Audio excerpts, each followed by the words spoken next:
Subscribe to our channel and press the bell icon for latest updates. Hello friends, आप सभी का हमारे channel में स्वागत है। फ्रेंड्स, हम आपके लिए एक नया वीडियो लेकर आए हैं जिसका नाम है बैकयार्ड पोल्ट्री फार्मिंग। दोस्तों, बैकयार्ड पोल्ट्री फार्मिंग देसी मुर्गियों के साथ आप कर सकते हैं घर के आंगन में, घर की छत पर या हमारे खेत में एक छोटा सा शेड बनाकर एक छोटे लेवल पर आप ये बिज़नेस स्टार्ट कर सकते हैं। तो चलिए दोस्तों शुरू करते हैं। दोस्तों, इस वीडियो में आपको देखने मिलेगा कि हमें क्यों देसी मुर्गी पालन करना चाहिए, देसी मुर्गी पालन के फ़ायदे, उसका मैनेजमेंट और उसकी वैक्सीनेशन की डिटेल्स, ये सब हम आपको इस वीडियो में देंगे। तो फ्रेंड्स, चलिए सबसे पहले देख लेते हैं कि हमें देसी मुर्गी पालन क्यों करना चाहिए। सबसे पहले इसमें इन्वेस्टमेंट कम होता है और प्रॉफिट मार्जिन ज़्यादा होता है। कम मुर्गियों से शुरू कर सकते हैं, फीड कॉस्ट कम लगता है, मुर्गियां और अंडे लोकल मार्केट में आप आसानी के साथ बेच सकते हैं, परिवार के इनकम में ये बढ़ावा देती है। जो लोग खेती का काम नहीं कर सकते हैं उनके लिए अच्छा बिजनेस है, जैसे कि बच्चे, बूढ़े और घर की महिलाएं। दोस्तों, आइए देख लेते हैं देसी मुर्गी पालन के फ़ायदे। देसी मुर्गियों की डिमांड मार्केट में ज़्यादा होती है। देसी मुर्गी किसी एटीएम की तरह होती है, ज़रूरत पड़ने पर आप अंडे या मुर्गियां बेचकर कुछ पैसा हासिल कर सकते हैं। देसी मुर्गियां अच्छे वातावरण में पाली जाती है जो कि नेचुरल, ऑर्गेनिक और स्ट्रेस फ्री होती है। घर में बचा हुआ खाना और सब्जियां बची हुई वेस्ट खा लेती है। अंडे अच्छे दामों पर बिक जाते हैं। देसी मुर्गी का स्वाद खाने में बॉयलर के मुकाबले में बहुत अच्छा होता है। बीमारियां कम आती है और मॉर्टेलिटी कम होती है। इससे नुकसान कम होता है और मुनाफा ज़्यादा होता है। शेड पर ज़्यादा खर्च नहीं करना पड़ता और कम लागत में आपको ये अच्छा मुनाफा बिल्कुल दे देती है। दोस्तों, सबसे पहले ये तय करना होता है कि हमें ये किस पर्पज़ के लिए पालना है, जैसे कि आपको ये अंडे के लिए पालना है या फिर ये मीट के लिए पालना है। दोस्तों, अगर आप अंडों के लिए मुर्गियाँ पालना चाहते हैं तो इन बातों का ध्यान रखना होगा। ज़्यादा अंडे देने वाली नस्ल चुननी होगी। सीज़न को ध्यान में रखकर आपको बैच स्टार्ट करनी होगी। अंडे सर्दी में शुरू हो उस हिसाब से आपको चूज़े खरीदने होंगे, जैसे कि अप्रैल से मई के बीच में आपको अपनी बैच डाल देनी चाहिए। देसी अंडा 12 से 15 रुपए तक आसानी से बिक जाता है। अंडे वाली मुर्गियों के लिए पौष्टिक और अच्छे खाने की ज़रूरत होगी। ज़्यादा प्रोडक्शन लेने के लिए आपको फीड अच्छा तैयार करना पड़ेगा, जिसमें प्रोटीन, कैल्शियम, मिनरल्स की सही मात्रा होनी चाहिए। और अगर आप मुर्गियों को मीट पर्पस के लिए पालना चाहते हैं तो इन बातों का ध्यान रखना होगा। मैं आपको सजेस्ट करूंगा कि आप मुर्गियों को फ्री रेंज में पालें, इससे मीट के टेस्ट में बहुत इम्प्रूवमेंट आता है।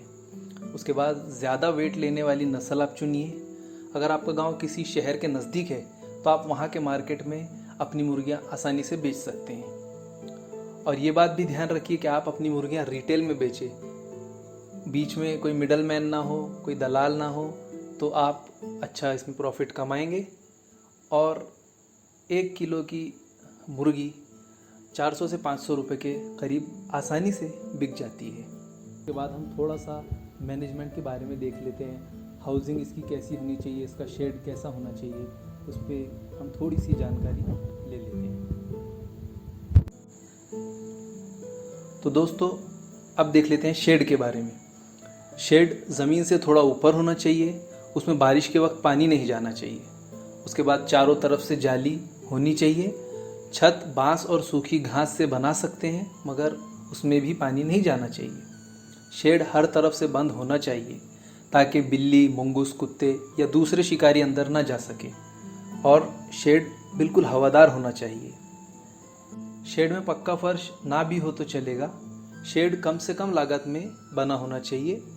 गर्मी के मौसम में शेड में धूप नहीं आनी चाहिए, इससे बर्ड पर स्ट्रेस आता है और वो मर सकते हैं। और दोस्तों, घर की छत पर भी आप एक छोटा सा शेड बनाकर वहाँ पर ये बिज़नेस स्टार्ट कर सकते हैं। या फिर दोस्तों, हमारे लोग काफ़ी जुगाड़ करते हैं, काफ़ी देसी जुगाड़ हमारे पास मौजूद होता है, तो हम उससे भी शेड बना सकते हैं। जैसे चाहे आप बना सकते हैं, लेकिन जो बातें मैंने पीछे बताई है उनका ध्यान रखते हुए आपको ये शेड बनाना होगा। दोस्तों, इसके बाद हम थोड़ा फीड मैनेजमेंट के बारे में देख लेते हैं। देसी मुर्गियों को हम घर में बचा हुआ खाना दे सकते हैं। रात के बचे हुए चावल आप दे सकते हैं, रात की बची हुई रोटियां जो आप पानी में भिगाकर इनको दे सकते हैं। खेती से निकला हुआ सामान जैसे कि गेहूं, बाजरा, मक्का, चावल, इनको आप ग्राइंडर में थोड़ा पीस कर इन्हें दे सकते हैं खाने के लिए। खेत में जो केचुए निकलते हैं वो भी आप इनको दे सकते हैं, जो कि प्रोटीन का बहुत अच्छा सोर्स है। और जब आप उनको बाहर घूमने के लिए फ्री रेंज में छोड़ेंगे तब वो मिट्टी में से कीड़े मकोड़े खा लेंगी, तो ये भी उनका प्रोटीन का सोर्स अच्छा हो जाएगा। और घर में बची हुई सब्जी भाजी वेस्ट आप इनको दे सकते हैं। इसी तरह आप आसानी के साथ अपने घर में छत पर या अपने फार्म पर 25 से 30 मुर्गियां आसानी के साथ पाल सकते हैं। दोस्तों, मैनेजमेंट में एक और चीज़ आती है ड्रिंकर फीडर्स। ये मुर्गियों के लिए बहुत ज़रूरी होता है ताकि वो आसानी के साथ उसमें से दाना खा सके और पानी पी सके। तो ड्रिंकर और फीडर रखने के ये फ़ायदे होते हैं दोस्तों कि फ़ीड और पानी का वेस्टेज बिल्कुल कम होता है, फ़ीड और पानी में गंदगी बिल्कुल नहीं होती है, मुर्गियों के लिए आसान होता है और साफ़ सफाई करने के लिए उससे भी ज़्यादा आसान ये होता है। और दोस्तों, इसमें भी वही बात आती है कि किसी गांव में ड्रिंकर फीडर अवेलेबल नहीं होते हैं तो हम किसी न किसी देसी जुगाड़ से ये चीज़ करते हैं। तो ये कुछ एग्जाम्पल है जो कि आप भी ड्रिंकर फीडर्स इसी तरह देसी जुगाड़ से बना सकते हैं। दोस्तों, इसके बाद आ जाते हैं सबसे इम्पॉर्टेंट पार्ट, वैक्सीनेशन। मेरी नज़र में अगर आप वैक्सीनेशन टाइम टू टाइम करते हैं तो आपको किसी तरीके का नुकसान उठाना नहीं पड़ेगा। तो देख लेते हैं। सबसे पहले एक वैक्सीन होती है लासोटा, ये रानीखेत डिसीज़ के लिए होती है। ये हम 7वें दिन एक वैक्सीन करते हैं और 35वें दिन है हमें फिर से देना होता है। इसके बाद आती है गंबोरो, ये 14 से 18वें दिन में आप कभी भी दे सकते हैं। और तीसरी वैक्सीन है फाउल पॉक्स, तो ये 6 से 7 हफ्ते के बीच में आपको देनी होती है। और दोस्तों, वैक्सीन देते टाइम कुछ बातों का आपको ध्यान रखना है कि जैसे आपको कोल्ड चेन मेंटेन करनी होगी। जैसे आप मेडिकल से वो वैक्सीन लाते हैं तो उसको एक पर्टिकुलर टेम्परेचर में आपको बर्फ़ में रख कर लानी होगी और देते टाइम भी आपको उसको ठंडा ही रखना है। अगर आँख में आप दे रहे हैं तो आँख में भी आपको ठंडा ही देना है, और आप अगर उसको पानी में दे रहे हैं तो पानी में भी आपको वो ठंडा कर कर ही देना है। तो इन बातों का आप ध्यान रखिएगा। दोस्तों, वैक्सीन पर फ्यूचर में मेरा एक डिटेल्ड वीडियो आने वाला है जिसमें मैं वैक्सीन कैसे लाना है, कैसे प्रिपेयर करना है, कैसे बर्ड्स को देना है, उसमें हर एक छोटी बड़ी जानकारी मैं आपको दूंगा ताकि आपको फ्यूचर में वैक्सीन देते वक्त कोई परेशानी का सामना ना करना पड़े। दोस्तों, बैकयार्ड पोल्ट्री फार्मिंग में और भी कुछ चीज़ों का आपको ध्यान रखना होगा, जैसे कि अच्छे अंडे और अच्छे मीट के लिए आपको अच्छी नस्ल का चुनाव करना बहुत ज़रूरी है। उसके बाद दोस्तों, वैक्सीनेशन बिल्कुल टाइम टू टाइम आपको करना है, ये मेरी रिक्वेस्ट है। इससे बीमारियां कम आएंगी और आपको नुकसान बिल्कुल नहीं होगा। साफ़ और अच्छा पानी, अच्छा फीड अपने बर्ड्स को दीजिए। अपने शेड की साफ़ सफाई का ख़ास ख्याल रखिए। कम जगह में ज़्यादा मुर्गियां बिल्कुल ना रखें। बीमार मुर्गियां जल्दी अलग कर लेनी चाहिए। खाने और पानी के बर्तन अच्छी तरह से रोज़ धोने चाहिए। शेड में नए बर्ड्स डालने से पहले आप उसकी अच्छी साफ़ सफाई कीजिए और उस पर चूने का छिड़काव करें। सर्दी और गर्मी में हमें बर्ड्स का ख़ास ख्याल रखना है। गर्मी में हमें उनको गर्म हवा और लू से बचाना है, और सर्दियों में उनको हमें ठंडी हवा से बचाना है।